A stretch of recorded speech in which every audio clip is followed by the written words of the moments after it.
이번 우리에게 주신 에베소서 4장 17절에서 24절의 말씀, 에베소서의 강의 말씀 그 18번째 시간 함께 말씀의 은혜 받기를 소망합니다.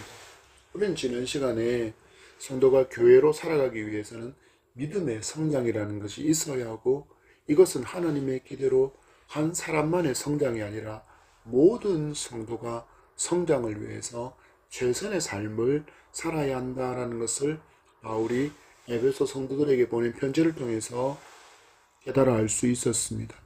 모든 성도가 성숙과 성장의 기준으로 삼아야 하는 것은 예수 그리스도라고 알려주는 바울의 음성을 이 시대를 살아가는 성도 또한 더 유념하며 살아야 할 것입니다. 왜입니까? 시간이 지나면서 교회가 세속에 물들어가고 있고, 그로 인해서 빛을 잃어버렸고 소금의 짠맛을 잃어버린 소금 되어서 세상 사람들한테 제대로 밟히는 무시당하는 시대 가운데 있기 때문입니다. 개인주의, 인본주의, 상대주의라는 거대한 사상의 파도가 되어서 사람의 생각들을 지배하고 있는 시대입니다. 개인이 세상의 중심이 된 시대, 개인이 신이 되어버린 시대이기에 절대자이신 하나님을 부인합니다. 그리고 거부합니다. 여기에 더해서 예수를 믿는 성도에게서 예수 그리스도를 닮음을 볼 수가 없습니다. 분명히 입술로는 예수 그리스도를 믿는다고 말합니다. 주일이면 예배가 있는 날이면 교회도 잘 갑니다. 그런데 이렇게 분명히 교회는 다니는데 예수님을 믿는다고는 분명히 말하는데 그에게서 예수님의 어떤 흔적, 예수님을 닮음을 좀처럼 발견할 수 없다라는 것입니다. 안타까운 것은 오히려 이들이 세상 사람들보다 더 이기적입니다. 더 날카롭고 더 표독스럽습니다. 그리고 사랑이 없습니다. 전혀 예수님을 믿는다고 말하는 사람과 예수님을 믿지 않는 사람 사이에 차이를 발견할 수가 없습니다. 이 삶을 성경은 빛을 잃어버린 삶이며 또한 맛을 잃어버린 소금의 삶이라고 말씀하고 있음을 성도는 기억해야 합니다. 무엇이 필요합니까? 회개해야 합니다. 그리고 회복해야 될 줄 믿습니다. 우리는 분명히 삶에서 믿음의 장성한 분량, 예수 그리스도에게까지 자란 사랑이 있어야 하고 또한 참된 것을 행하는 삶을 보여주어야 한다라고 말씀합니다. 무슨 말입니까? 우리의 삶을 통해서 우리의 믿음이 자연스럽게 드러나야 한다라는 것입니다. 이 삶이 회복되지 않는다면 우리는 지금보다도 더 많은 다음 세대를 잃어버리게 될 것입니다. 그리고 더 많은 사람들을 잃어버리게 될 것입니다.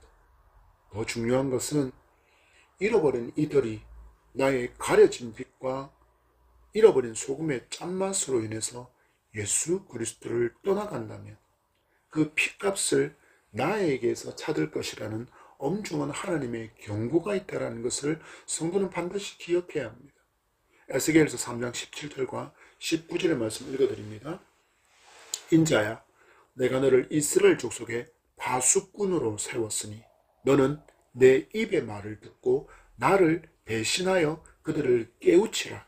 가령 내가 악인에게 말하기를 너는 꼭 죽으리라 할 때 내가 깨우치지 아니하거나 말로 악인에게 일러서 그의 악한 길을 떠나 생명을 구원하게 하지 아니하면 그 악인은 그의 죄악 중에서 죽으려니와 내가 그의 피값을 내 손에서 찾을 것이고 내가 악인을 깨우치되 그가 그의 악한 마음과 악한 행위에서 돌이키지 아니하면 그는 그의 죄악 중에서 죽으려니와 너는 내 생명을 보존하리라.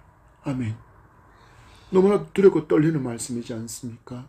하나님은 성도에게 특별한 지식이 있거나 혹은 특별한 능력이 있다 없다 이것으로 성도를 탓하지 않습니다. 한 가지 단지 그 맡겨진 사명과 소임을 다하지 못할 때 엄중하게 그 책임을 물을 것이라는 것을 에스겔의 말씀을 통해서 우리에게 경고하고 있다는 것을 기억해야 합니다.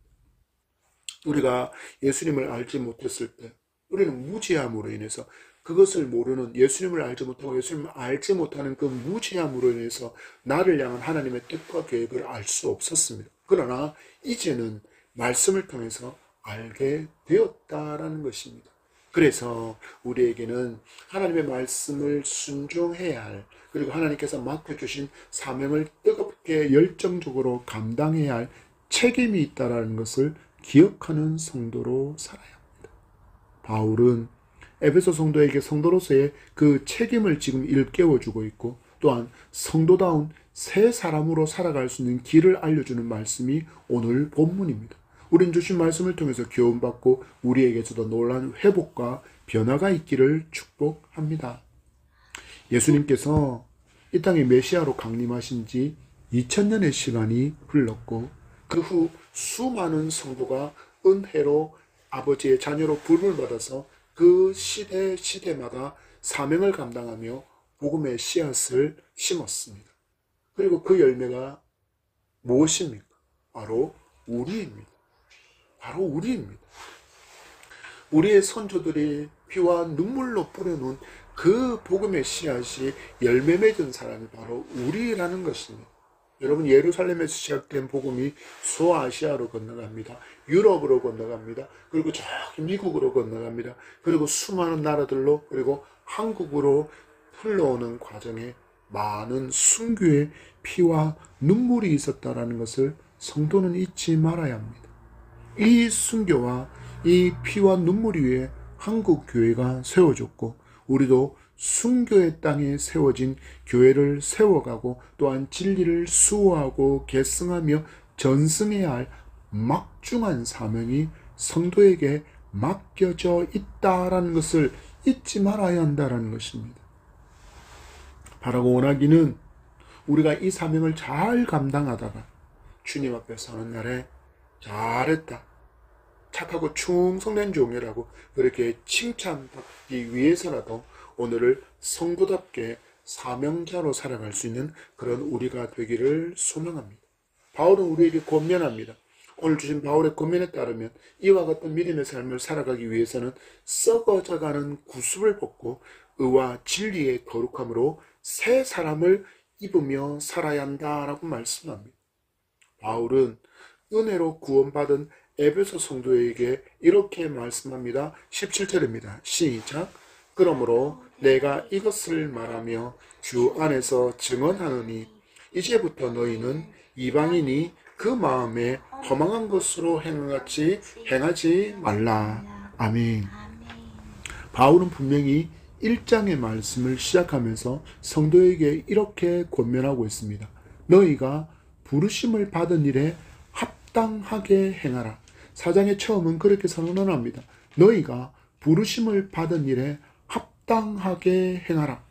그리고 부르심을 받은 일에 합당하게 행하는 삶을 살기 위해서는 너희가 교회임을 바르게 알고, 그리고 주님의 몸인 교회를 세워가는 일에 최선을 다하는 삶을 살아야 한다라고 계속해서 권면하고 있습니다.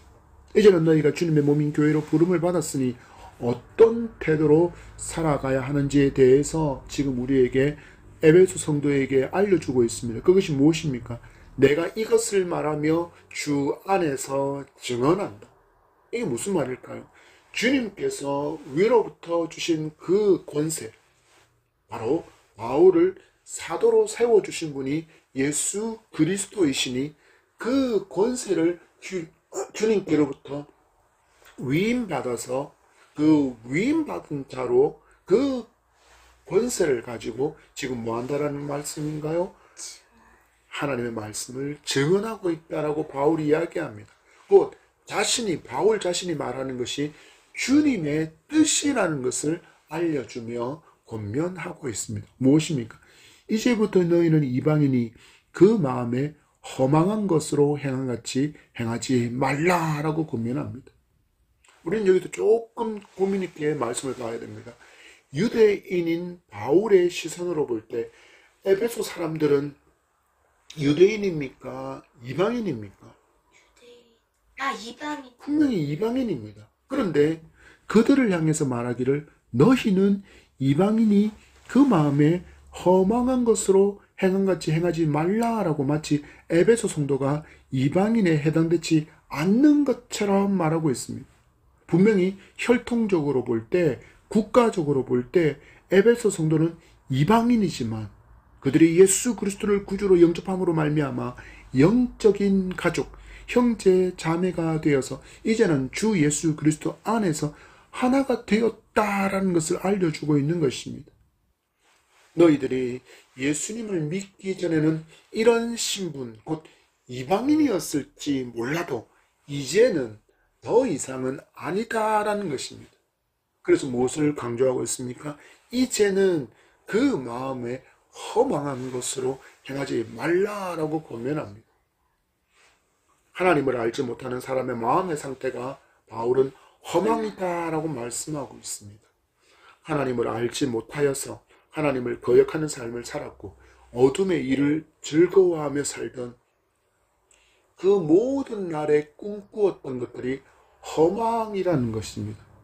곧 인생의 목적을 상실한 소망이 전혀 없는 삶을 살아왔던 그들의 삶이 이방인의 삶, 허망한 삶이라고 바울은 이야기합니다.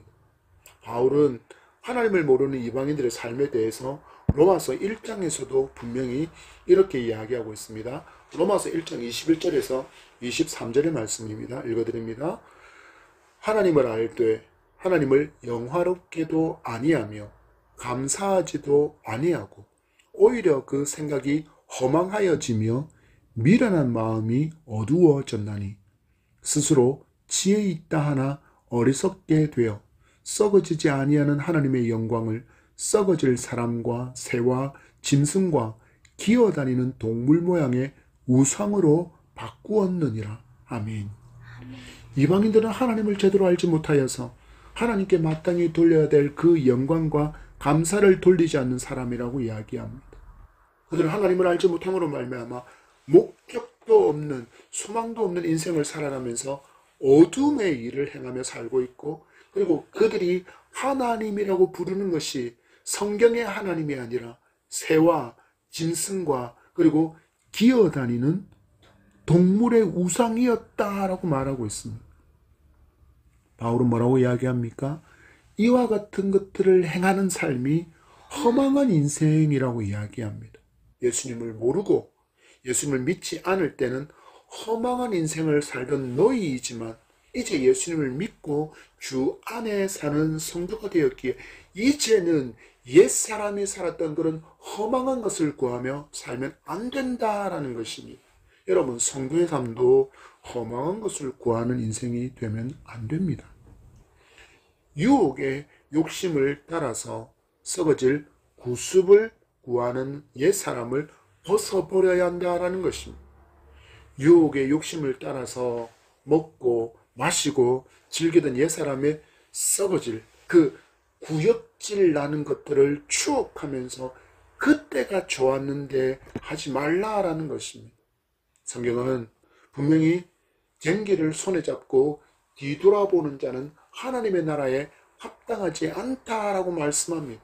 우리에게 그것을 돌아보지 말라라고 말씀하시는데 이 시대를 살아가는 많은 크리스찬들이 여전히 옛사람이 이 더럽고 구역질하는 썩어질 것을 끊지 않고 살아가는 것을 너무나도 많이 봅니다. 여전히 음주 가무와 흡연을 좀처럼 끊어내지 못합니다. 유흥을 끊어내지 못한다는 것입니다. 많은 사람이 이렇게 설거하면 어디서 들은 것은 있어서 이렇게 항변합니다. 술, 담배, 가무, 유흥, 이 모든 것은 구원과 관계없는 일이지 않습니까?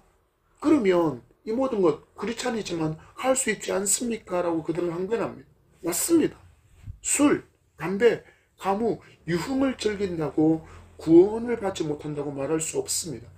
그러나 구원받은 성도는 그렇게 살 수 없다라고 성경이 분명하게 말씀하고 있다는 것을 음주, 가무, 흡연, 유흥을 위해서 일부러 내가 그 말씀들을 무시하고 있는 것은 아닌지 분명히 돌아봐야 합니다. 여러분 18절의 말씀을 보십시오. 그들의 총명이 어두워지고 거칠습니다. 그들 가운데 있는 무지함과 그들의 마음이 굳어짐으로 말미암아 하나님의 생명에서 떠나 있도다. 아멘. 여러분 보십시오. 바울은 말하기를 허망한 것을 구하는 이방인은 총명이 어두워지고 무지하고 마음이 굳어져 있다라고 말씀합니다. 그리고 그 결과가 무엇입니까?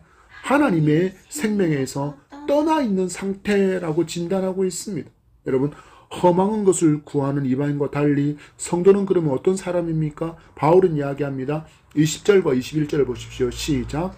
오직 너희는 그리스도를 그같이 배우지 아니하였느니라. 진리가 예수 안에 있는 것 같이 너희가 참으로 그에게서 듣고 또한 그 안에서 가르침을 받았을진데. 아멘. 성도를 향하여 뭐라고 이야기합니까? 그리스도를 배운 사람, 진리를 들은 사람, 그리고 가르침을 받은 사람이라고 말씀하고 있습니다. 그리스도를 배웠고 진리를 들었고 가르침을 받은 에베소 성도는 이제 더 이상 허망한 것을 구하는 이방인이 아니라 배운 그리스도를, 들은 진리를, 그리고 가르침을 받은 것에 따라서 살아가는 삶을 살아야 한다라는 것입니다. 왜입니까? 성도가 되었기 때문입니다. 그래서 이제 믿음을 가진 에베소 성도는 이방인처럼 더 이상 살아갈 수 없는 그런 존재가 되었다라는 것입니다. 왜입니까? 바로 예수 그리스도가 그들의 구주이심을 그들이 배웠기 때문입니다. 바로 예수 그리스도가 나의 모든 삶의 주인이라는 것을 알게 되었다라는 것입니다. 그리고 그 주님께서 성도에게 요구하시는 삶이 무엇인지 또한 알게 되었다라는 것입니다. 그것이 무엇입니까? 바울은 이야기합니다. 바로 주님을 닮아가는 것.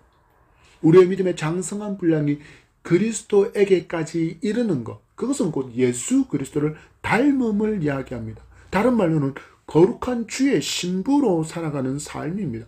여러분 한번 생각을 해보십시오. 가장 행복한 결혼식을 하는 앞둔 그 신부가 그 결혼식을 앞두고 술에 곤드레 만드레 취해 있고 담배 냄새에 찌든 그런 모습으로 신랑을 맞이한다? 이건 신부로서 준비됨이 전혀 없는 모습이지 않습니까? 그리고 신부 입장하는 신부가 술에 취해서 비틀비틀거리고 걸어가는데 술 냄새, 담배 냄새로 악취가 난다면 그 결혼식이 어떻게 되겠습니까? 신랑으로부터 어떤 대우를 받겠습니까? 에베소 성도들은 사도들로부터 그리스도에 관련된 진리의 말씀을 들었기에 이제는 이렇게 살아갈 수 없다라는 것입니다. 여러분 분명히 보십시오. 이 시대는 분명히 사도가 없습니다. 사도는 예수님께서 특별히 그 시대에 택하신 그 12명의 사도만이 존재할 뿐입니다. 주께서 세워주시고 주께서 사용하셨던 그 사도들은 그 시대에만 존재합니다. 그럼 이 시대는 어떻게 합니까? 바로 하나님께서 세우신 주의 종들이 있음을 기억하십시오.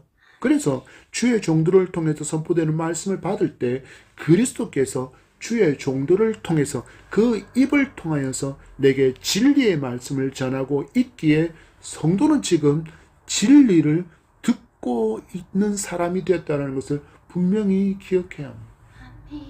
이렇게 배우고 듣고 가르침을 받아서 그리스도와 연합된 성도라는 그 진리를 알게 되었기에 성도는 무엇을 구하지 않습니까?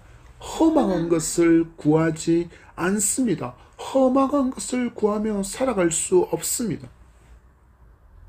그렇지만 예수님을 알지 못하는 사람은 이런 성도와는 달리 어떻게 살아간다고 이야기했습니까? 총명이 어두워져 버렸습니다. 무지한 인생이 되었습니다. 마음이 굳어진 인생이 되었습니다. 하나님의 생명을 떠나 있는 인생을 살아간다라고 이야기합니다. 그렇다면 지금 바울이 여기서 말하는 총명이 어두워진 인생은 무엇을 의미할까요? 바로 모든 이해력이 사라져버려서 하나님의 진리와 계시를 전혀 분별하지 못하고 이것을 마치 이 진리를 세상의 학문처럼 여기면서 하나님을 조롱하고 멸시하는 지경까지 이르는 단계를 총명이 어두워진 인생이라고 이야기합니다. 여러분 주변을 둘러보십시오. 지적인 수준이 높은 사람들, 흔한 말로 박사학위를 딴 사람들, 세상적인 학문의 높은 상아탑을 쌓았다고 말하는 사람들은 좀처럼 이 복음의 진리를 받아들이려고 하지 않습니다. 왜요? 그들이 가진, 그들이 배운, 그들이 추구하는 그 사상과 지식을 마치 우상처럼 숭배하며 하나님을 거절하고 하나님을 부인하기 때문입니다. 이들을 향해 성경이 뭐라고 이야기합니까? 총명이 어두워진 인생. 끝으로 가서 보면 하나님에서 생명에서 떠난 인생이라고 이야기합니다. 여러분, 여기서 떠났다라는 것은 분리됨을 의미합니다. 여러분 생각해 보십시오. 나무에서 가지가 그리고 잎사귀가 떨어져 나가면 당장 죽습니까? 당장 죽은 티가 납니까? 아니요. 얼마 동안은 생명이 있는 듯이 보이지만 그 가지에게 있던 수분과 그 잎사귀에 있는 수분이 말라버리면 곧 죽음이 드러납니다. 여러분 마찬가지입니다. 하나님과 분리된 사람도 겉으로 보기에는 별반 성도와 차이가 없어 보입니다. 그러나 아닙니다. 그들은 이미 하나님과 단절된 상태입니다. 그들이 총명이 가려져서 이런 자기의 상태를 제대로 알지 못하니 자기들이 지금 마주한 그 갈급함과 그리고 결핍과 허탄하고 허무한 마음의 그 원인을 좀처럼 알 수가 없습니다. 그러면서도 원인을 알지 못하는 그 갈급과 결핍, 허탄한 마음을 채워버리고 그 허탄 마음을 채워보려고 그 허무한 마음을 극복해보려고 나름대로 방법도 모색해 봅니다. 그렇지만 여러분, 원인을 알지 못하고 답을 찾지 못합니다. 원인을 전혀 알 수 없으니 그들은 거기서 답을 찾을 수 없습니다. 그럼 어떤 일을 만날까요? 마치 바닷물을 마신 것처럼 더 갈증만 나는 인생으로 허덕이며 살아가게 된다는 것입니다. 어떤 사람이요? 총명으로 어두워진 인생을 살아가는 사람이 그렇다라고 성경은 진단합니다. 여러분, 이것은 교회는 다니지만 예수 그리스도를 알지 못하고 믿지 못하는 사람도 같이 경험하게 되는 마음에 단절된 모습입니다. 그래서 교회에 소속은 되었지만 주 안에서 누려야 할 참 자유, 기쁨, 감격을 누리지 못하고 종교 생활을 통해서 종교적인 활동을 통해서 자기 의를 이루고 또한 그것을 드러내려고 노력할 뿐입니다. 그렇지만 이 모든 노력과 수고를 통해서 얻을 수 있는 것은 허탈함 뿐입니다. 왜요? 채워지지 않기 때문입니다. 바울은 이런 마음의 분리, 이 분리를 마주하는 이유에 대해서 본문을 통해서 두 가지 이유를 알려주고 있습니다. 첫 번째는 무지하기 때문에.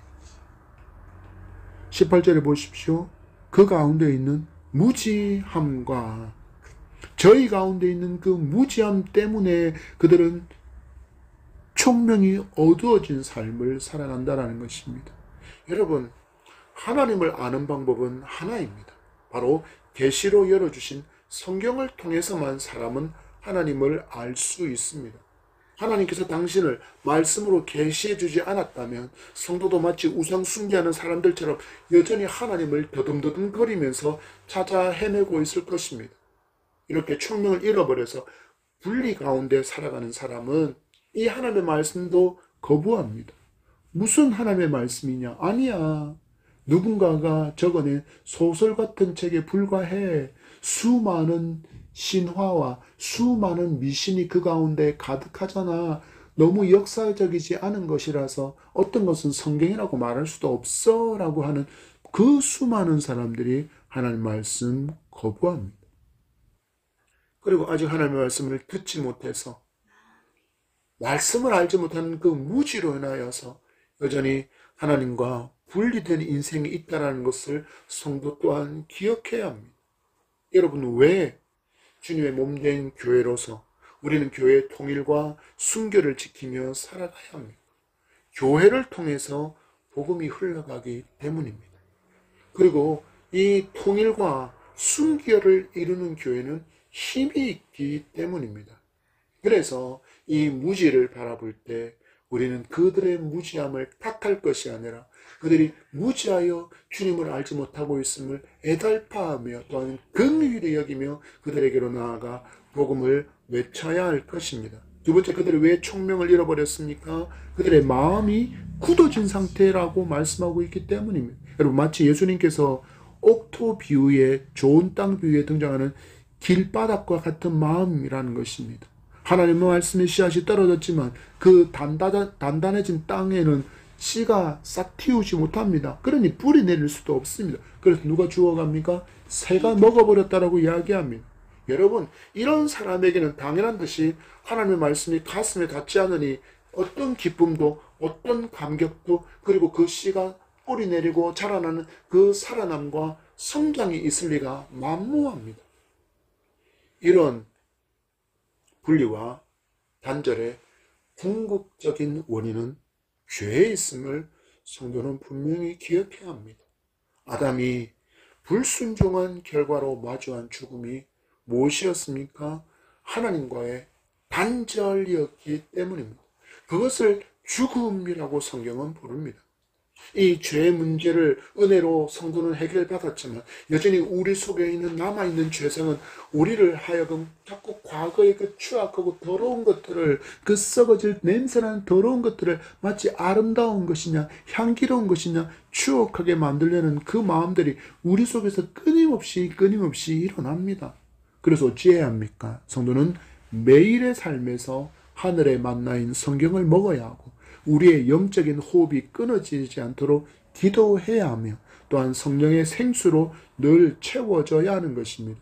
그때 우리의 마음은 옥토의 마음, 굳어진 마음이 아니라 부드러운 마음을 가져서 하나님과의 단절이 아닌 교통하는 은혜와 기쁨을 잃지 않고 누리게 살아가게 될 줄 믿으시기 바랍니다. 바울은 계속해서 하나님의 생명에서 떠나있는 사람들의 상태를 이렇게 알려주고 있습니다. 19절의 말씀입니다. 시작. 그들이 감각 없는 자가 되어 자신을 방탕에 방임하며 모든 더러운 것을 욕심으로 행하되, 그들의 특징이 무엇입니까? 감각 없는 자가 되었다라고 이야기합니다. 여러분, 무엇에 대한 감각이 없습니까요? 바로 자기 상태에 대해서 감각이 없다라는 것입니다. 무엇입니까? 자기가 죄인이라는 사실에 대해서 자각을 전혀 하지 못한다라는 것입니다. 이런 사람들 특징이 무엇일까요? 자기가 굉장히 괜찮은 사람이라고 자기 스스로를 평가하며 살아간다라는 것입니다. 무엇을 이유로 내세우면서요? 내가 사회적으로 제법 명성을 가진 유명한 사람이야. 내가 많은 재산을 갖고 있어. 내가 권력이 있는 사람이야. 나 꽤 괜찮은 사람이라고, 잘 살고 있는 사람이라고 그들은 착각한다라는 것입니다. 그래서 어디로 가고 있는지 방향을 잃어버리고 길을 잃어버린 상태가 바로 이 감각 없는 자의 모습이라는 것입니다. 비행기 조종을 하는 조종사가 겪게 되는 가장 큰 위험을 일컬어서 옛날에는 비행 착각, 지금은 이 단어를 바꿔서 공간 정의 상실이라는 어려운 말로 부르고 있습니다. 이는 조종사가 비행 상태를 확인할 기준점으로 삼을 어떤 외부 표식이 없기 때문에 순간적으로 비행기가 바르게 가고 있는지, 기울었는지, 뒤집어졌는지, 혹은 속도와 비행 방향과 그리고 얼마만큼 높은지, 그리고 내가 지금 올라가고 있는지 떨어지고 있는지를 제대로 파악하지 못하는 그 현상을 말합니다. 이로 인해서 자기가 볼 때는 지면이 지금 하늘에 있는지 땅에 있는지를 전혀 모른다는 겁니다. 기체가 올라가고 있는지 떨어지고 있는지도 모르게 되는, 우리는 스스로 마치 거꾸로 매달려서 배면 비행을 하는 것처럼 느끼게 되어서, 이렇게 뒤집어져서 비행하는 것처럼 느끼게 되어서 심각한 위험에 빠지게 되는 상태를 비행 착각이라고 부른다라는 것입니다. 하나님에게서 분리된 사람은 이렇게 실제로는 살고 있지만 주변에 너무나도 많은 사람들이 저들과 비슷하게 살아가고 있으니까 그들은 생각하기를 우리가 오히려 더 바른 방향으로 잘 가고 있다라고 여기면서 살아간다라는 것입니다. 그러나 성경은 분명히 말씀합니다. 그 길이 어떤 길이라고요? 하나님의 생명에서 떠나 있는 길, 바로 죽음에 이르는 길이라고 말씀하고 있습니다. 그럼 여러분 방법은 없습니까? 어떻게 해야 합니까? 기행사는 이야기합니다. 비행 전문가는 이야기합니다.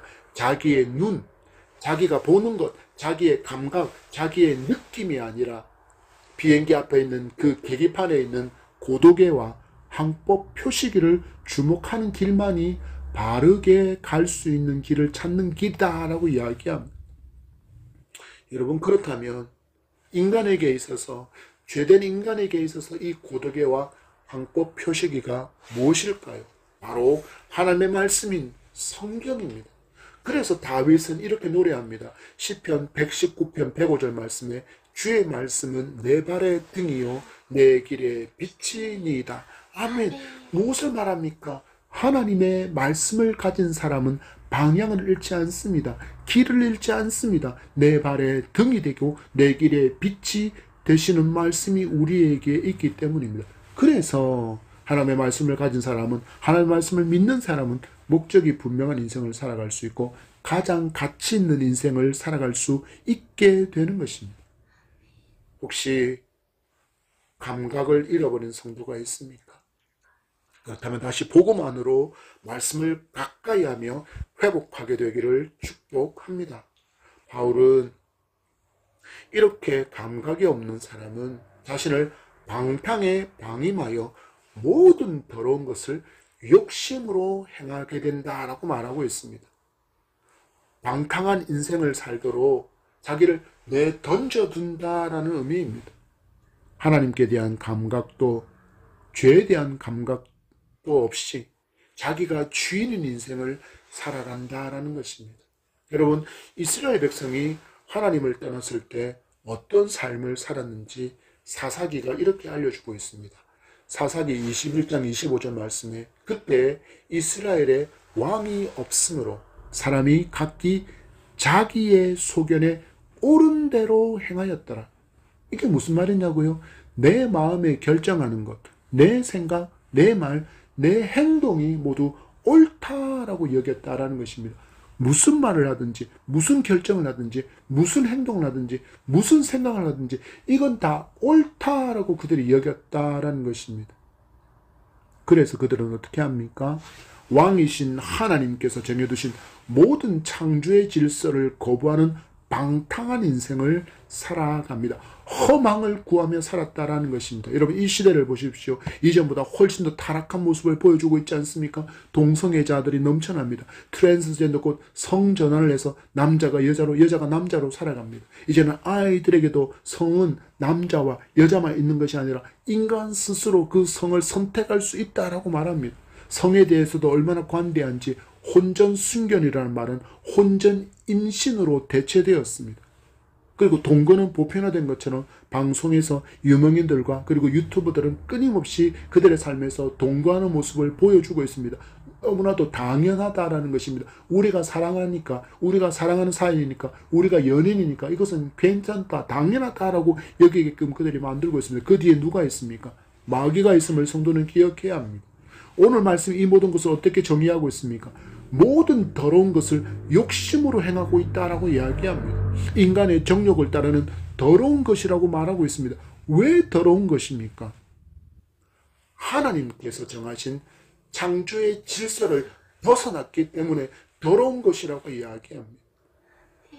사사기는 이 모든 것, 왕이 없으므로 자기가 옳은 대로, 자기 소견에 옳은 대로 행하였다라는 그것이 무엇 때문이라고 진단하냐면 왕이 없기 때문이라고 진단하고 있습니다. 역사를 주목해 보십시오. 이스라엘 백성이 애굽을 떠나서 가나안으로 향해 갑니다. 그리고 모세와 여호수아를 통해 이루어진 그 정복 정전도 이제 어느 정도 끝이 났습니다. 드디어 그 고단한 유목 생활을 끝내고 정착을 하게 됩니다. 농사를 짓게 되고 우리에다가 가져온 그 가축들을 가둬놓고 이제 더 이상 여기를 저기를 헤매면서 다니지 않아도 되게 되었습니다. 정착을 통해서 그들은 풍요의 수확을 거둘 수 있는 기쁨을 누리게 되었다라는 것입니다. 그러자 그들의 눈에 이상한 거 하나가 들어옵니다. 그들에게 기쁨을 주고 그들에게 체험을 주고 그들에게 풍요를 주신 것이 하나님이 아닌 다른 존재일 수도 있다라는 그 인식이 그들의 눈에 들어왔습니다. 왜요? 바로 가나안에 있는 신들을 보았기 때문입니다. 바알과 아세라, 이 음란의 신으로 섬기는 이들이 더 멋진 신으로 보인 것입니다. 더 위대한 신으로 보인 것입니다. 그리고 가나안 사람에게는 보니까 통치하는 인간 왕도 있습니다. 그런데 이스라엘 민족에게는 인간 아직 왕이 없습니다.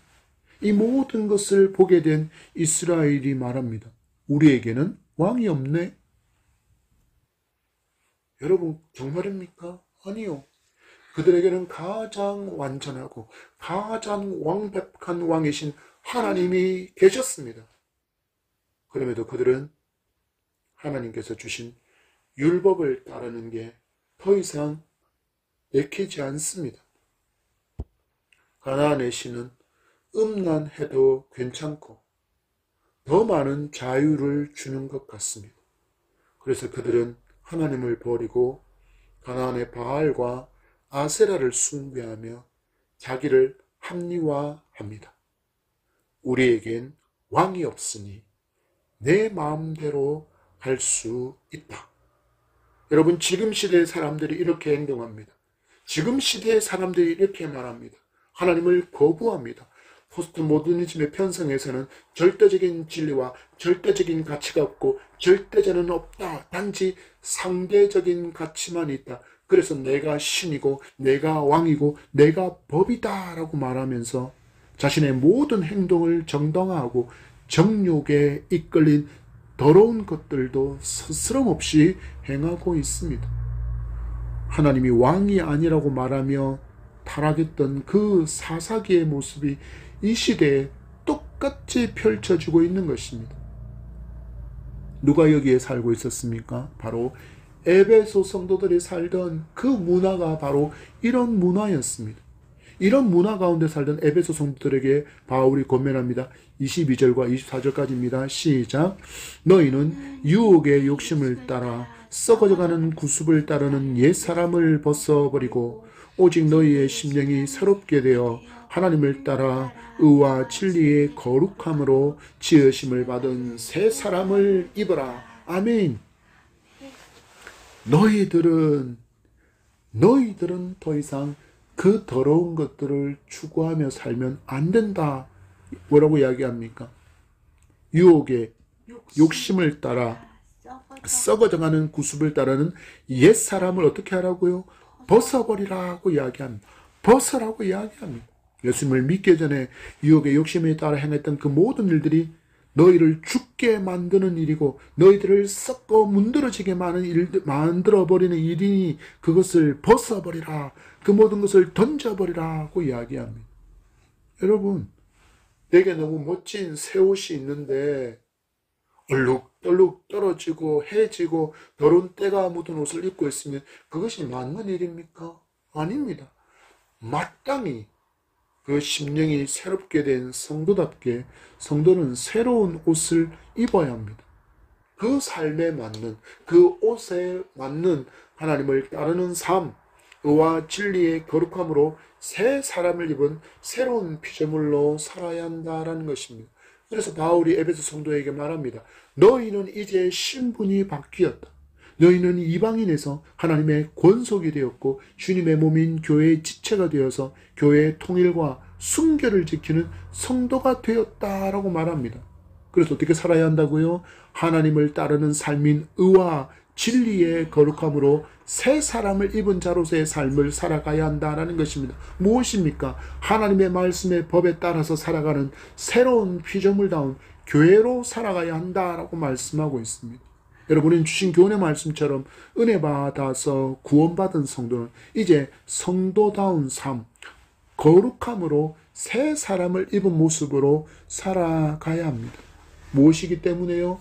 구원받은 사람의 마땅한 삶이기 때문입니다. 구원받은 성도다운 삶을 살아가는 저와 여러분이기를 축복합니다. 말씀을 맺습니다. 성도는 구원을 은혜의 선물로 받았습니다. 그래서 이 선물을 받은 사람은 죄인에서 의인으로, 마귀의 종에서 하나님의 백성으로 입양이 되어서 자녀가 되었습니다. 완전한 신분의 변화가 일어난 것입니다. 그래서 이제는 하나님의 자녀다운 삶을 살아야 합니다. 구원받기 위해서 말씀과 율법을 지키며 거룩하고 순결한 삶을 살아가는 것이 아니라, 구원받기 위해서 그렇게 사는 것이 아니라, 우리의 구원은 오직 믿음으로 말미암아 우리에게 주어지는 은혜의 선물이기 때문에 우리는 믿음으로 구원을 받습니다. 우리의 있던 행동으로, 행위로 인해서 하나님의 의를 우리는 충족시킬 수 없는 죄인이기 때문입니다. 그러나 이제는 나의 신분이 하나님의 자녀이기에, 주님의 신부이기에 그 신분에 걸맞은 삶을 살아가야 한다는 것입니다. 이것이 우리가 구원받은 증거이기 때문이라고 많은 성경이 말씀하고 있습니다. 그리고 이 삶이 새로운 사람을 입은 성도의 삶으로 하나님께서 기뻐하시는 삶이기에 성도는 이렇게 살아야 한다는 것을 믿고 순전한 주의 신부로 정결하고 거룩한 삶을 살아가는 우리가 되기를 축복합니다. 아멘.